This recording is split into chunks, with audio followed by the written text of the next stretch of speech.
You are listening to the Final Say Radio Show, a Rappaport Media production, with your host Brett Rappaport and co-host John Rappaport.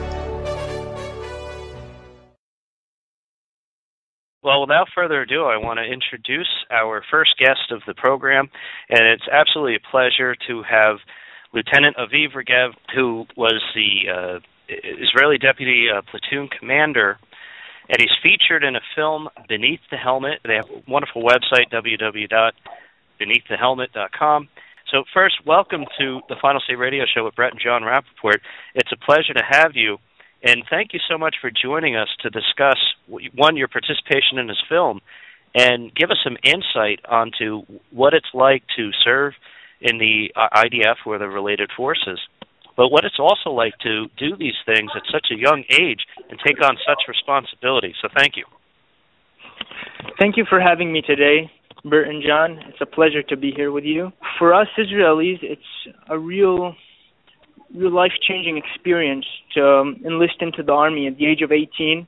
You find yourself from hanging out with your friends on the beach and partying. You suddenly find yourself a month later dressed like everyone else, with the same haircut, with the same, you don't decide anything suddenly.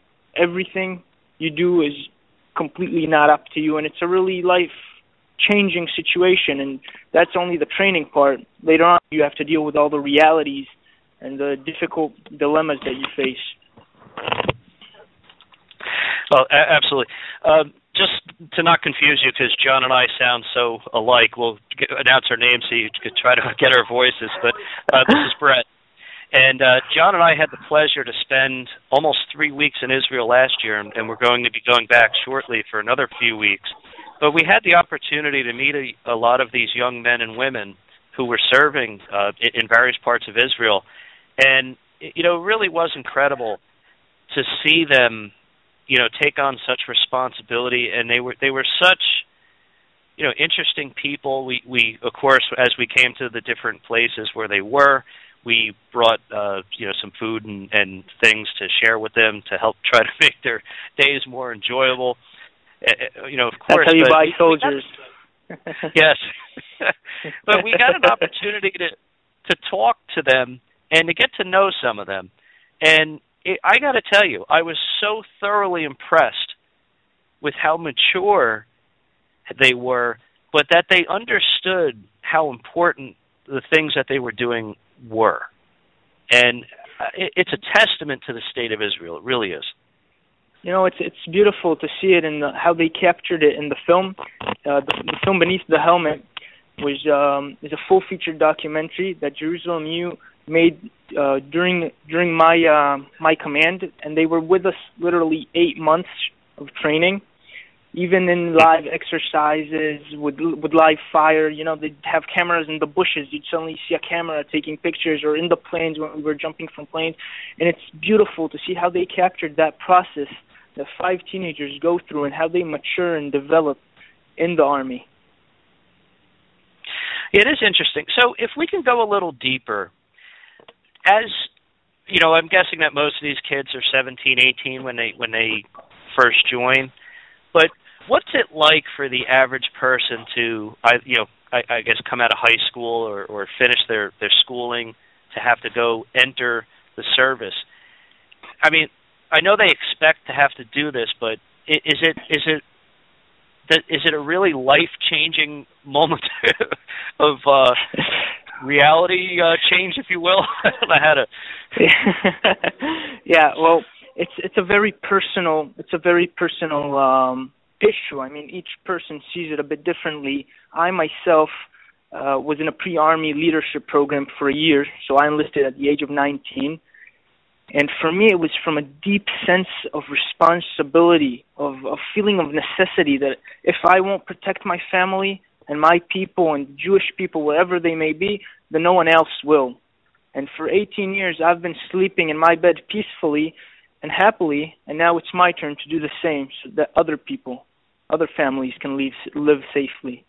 And that was, for me, what drove me to go to a combat unit, to go to the paratroopers, and to become an officer. That's interesting. Now, it's not just Jewish people who serve in the IDF and the other forces, though, correct? That is correct. We have, it's beautiful to see everyone's equal in the Army, and we have Christians, Muslims, Druze, desert nomads, and Jews serving together in the same platoons as brothers in arms. Excellent. Well, John wants to come and get into the conversation. He's got some questions for you. So I'm going to introduce John, my co-host. Well, first question I have is, and I'm just going to kind of hit the brutal one first. You know, the Israeli society, like American Jews, have often been highly polarized. I mean, you look no different than the delta between Jerusalem and Tel Aviv, for example, right? Religiosity, social considerations, etc. But one of the things I've noticed is that Israel, having gone quite a few times, Israel seems to have come together, seems generally less divided, and by summer's end, far less divided. In America, I think we have quite the opposite. We have a slightly growing trend of Jews gearing toward the conservative party versus the traditional liberal party in American Jews. But American Jews generally are highly divided and even further divided from Israel. So going through this whole experience, not just living through it, but basically putting the film together, if you had one message that you could provide to American Jews, left, right, and center, to help understand your experience and the importance of Israel and of serving for Israel, what would you say to them? I would say to them that you don't need a uniform to help defend Israel, and that in this unofficial war that's going on in the international media, in politics, and on campuses, knowledge is power, and we have to educate ourselves and those around us to fight back and defend Israel on this front. And that there's a famous quote by Edmund Baruch that all that is necessary for evil to win is for good men to do nothing. And it's time we stop being silent and speak up for Israel and help defend Israel. Yeah, I'm glad you put it that way. In fact, we spend probably 1/3, maybe even more, of the Final Say radio program actually focused on Middle East and with a specific bias toward protecting Israel for that very reason. Brett and I are too old to carry a gun for our nation's service, both of whom actually have regrets that we didn't do it for Israel when we were younger, but again, it's too late. And this is our weapon. This is the weapon, as you pointed out, that we can pick up because the voices have to be heard because we have too many voices against us. Now, looking at your own development personally, there's a huge amount of maturity that must happen literally in the blink of an eye. How did you find your own views change from basically being a high school boy, probably thinking more about sports, girls, and music, and then all of a sudden you're carrying a gun and bearing the burden of protecting your nation? Did you find anything monumental changing in your own personal views, let's say politically, religiously, or in any other way meaningful? Well, John, to command over 120 soldiers at the age of 23 is quite an experience, and you don't have any past life experiences to learn from. You're kind of inventing the job as you go along. And for me, I had a test to know if I was going on the right direction. Every week, every end of the week, I'd look at a list of all my soldiers, and I'd think which one of them would follow me barefooted to the ends of the earth. And I'd say, this one hates my guts. He probably cursed all my family last week. This one would follow me. This one would too. This one, we just took care of that. And if the list was growing of soldiers that were willing to follow me, I knew I was on the right track. And you do feel the difference. You do feel the difference when you need to provide for 120 human beings, be it food, sleep, when they take a shower, when they see their families, and of course their training to turn them into soldiers. So for me, it was an extraordinary experience, and I'm sure it will be with me for the rest of my life. Well, having gone through that experience, you could probably appreciate that Israel, in fact, besides Judeo-Christian values and other constructs, one of the closest ties I think that Israel and America have is we are both highly innovative societies. And one of the things that I think does that, besides Israel has tremendous external pressure which helps to drive that.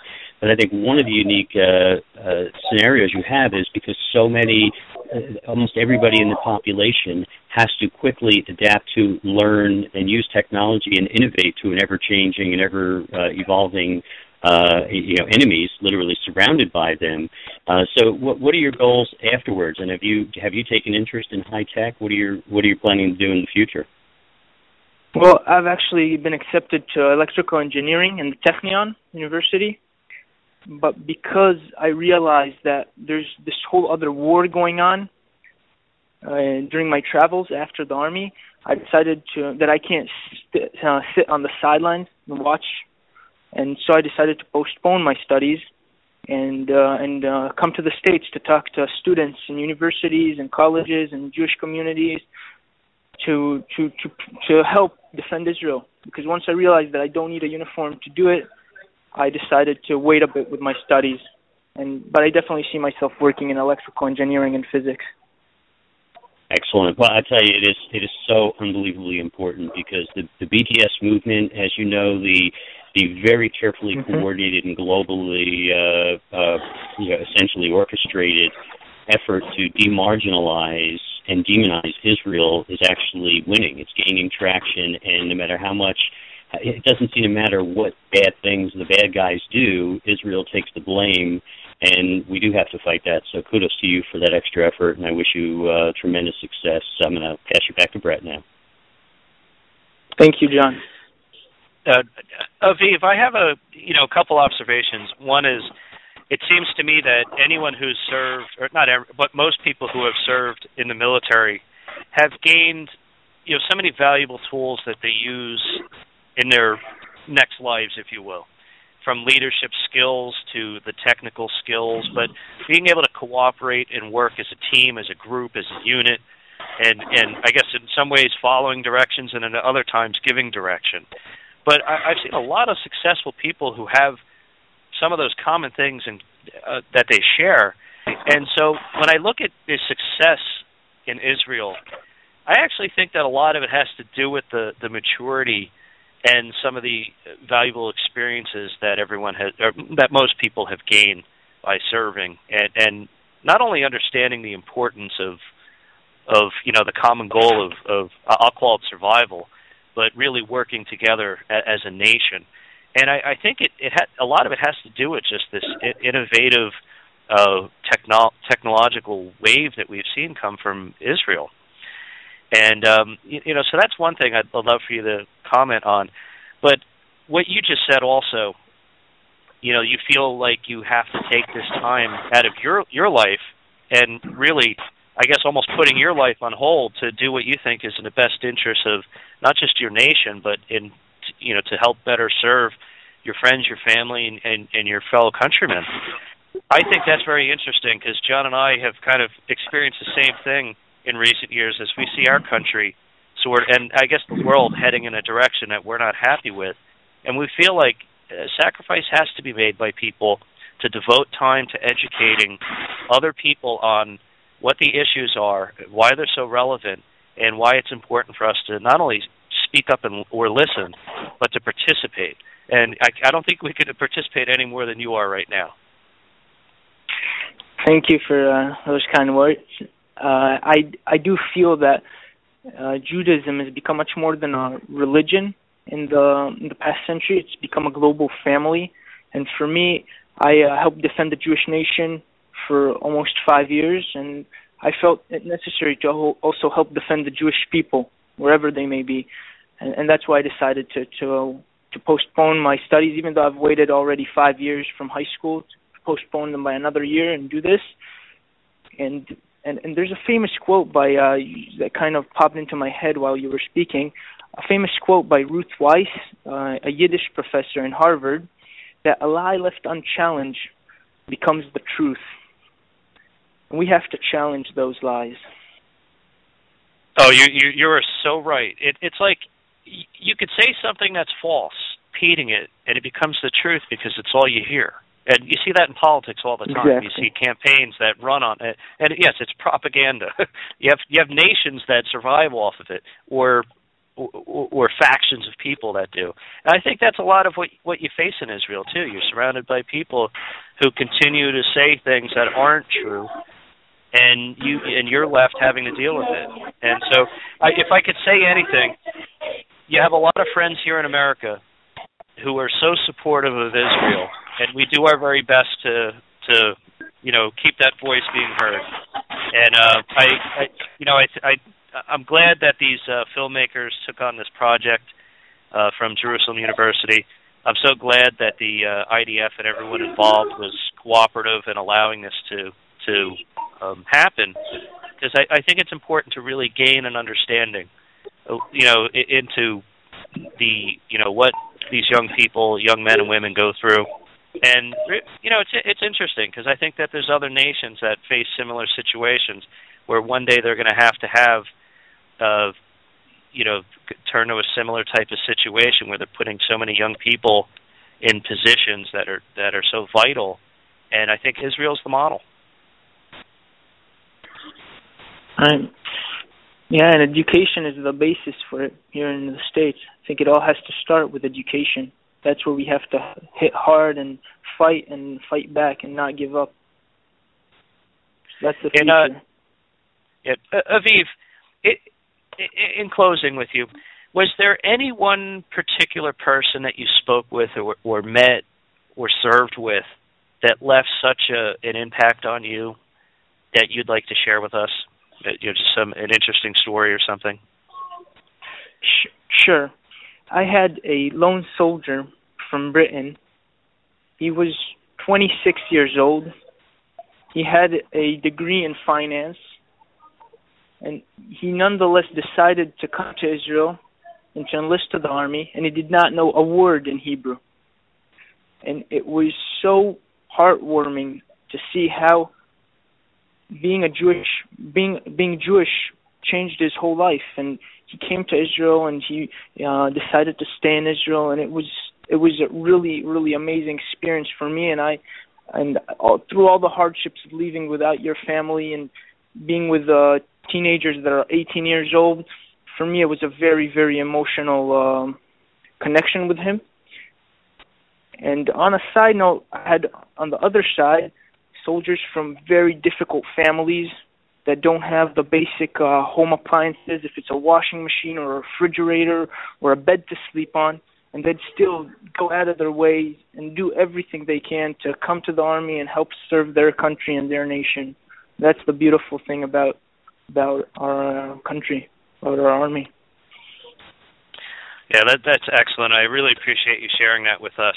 Again, we're speaking with Lieutenant Aviv Regev, who served in the Israeli IDF as a company commander in charge of 120 individuals, which is quite a bit of a responsibility. And on behalf of John and I, thank you so much for joining us and for promoting the film. And if you could please provide the website, or if there's a Twitter feed for people to follow it, that would be wonderful. John and Bert, anyone wants to screen the film, see it, and I recommend it. It's an amazing story about 5 teenagers and their story of coming of age.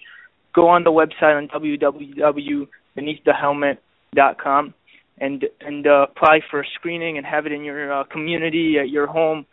Highly recommended, and hopefully together we can make a difference. Absolutely. Again, thank you so much.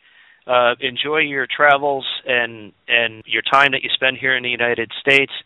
And, of course, good luck when you go back to Israel. And maybe we'll get a chance or opportunity to see you when John and I are over there.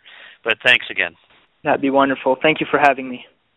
All right. Again, Lieutenant Aviv Regev with the IDF. Great stuff. We'll promote on our social media, the website. You can find out more information on this film.